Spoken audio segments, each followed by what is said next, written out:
let's try something here. Alright, so I'm playing Roblox with lots of lag. I'm playing Vehicle Simulator right now. The chassis to my vehicle hasn't loaded. My personal AE, which I've designed with off-road suspension, off-road shocks and springs, and welded differential. Also this nice spoiler, which is all that loaded. I can actually witness how my wheels interact with the game. So I can see what happens when I start drifting. I can see how my wheels turn and how they interact, which is really cool.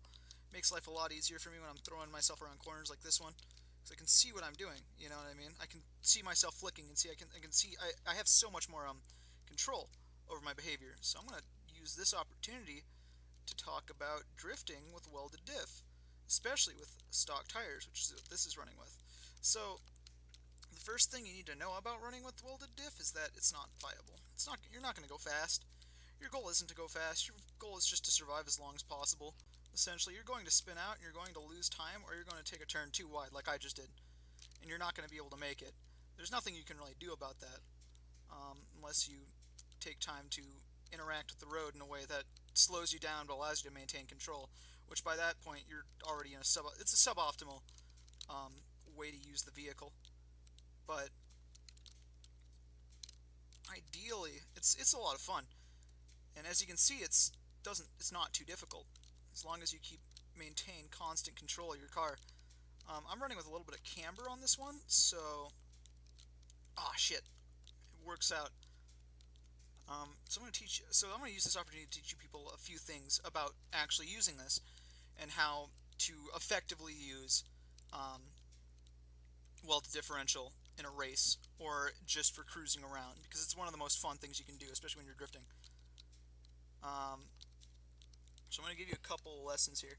The first thing you need to know is that the vehicle is going to behave differently. You might be like, oh, that's fucking stupid. I know, but hold on. There's two things that's going to do differently. The first thing is it's not going to add more oversteer. You might say, oh, it'll add a fuck-ass ton of oversteer, and you'll be like, oh my god, there's too much, I can't handle it. No, that's not the case. What's happening is it's adding a lot of adding this flick mechanic.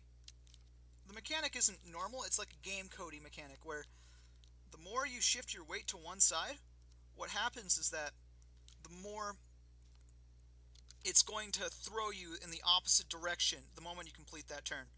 I'll have to give you an example here. I'm going to go to a long road to show you what I mean. I'm just going to use this corner right here. When I throw myself over a corner, or I throw myself around a corner, say I throw myself around, let's say this corner, what happens is I spin out. I was just holding W. That situation was a perfect situation to do that, but the weight shifted and ended up pulling my vehicle. It increases the amount of shifting your weight does. So when you're going from left to right, your car pushes to the right, right? But it's going to keep pushing. And so you always have a little bit of squirrel when you're trying to get out of a drift.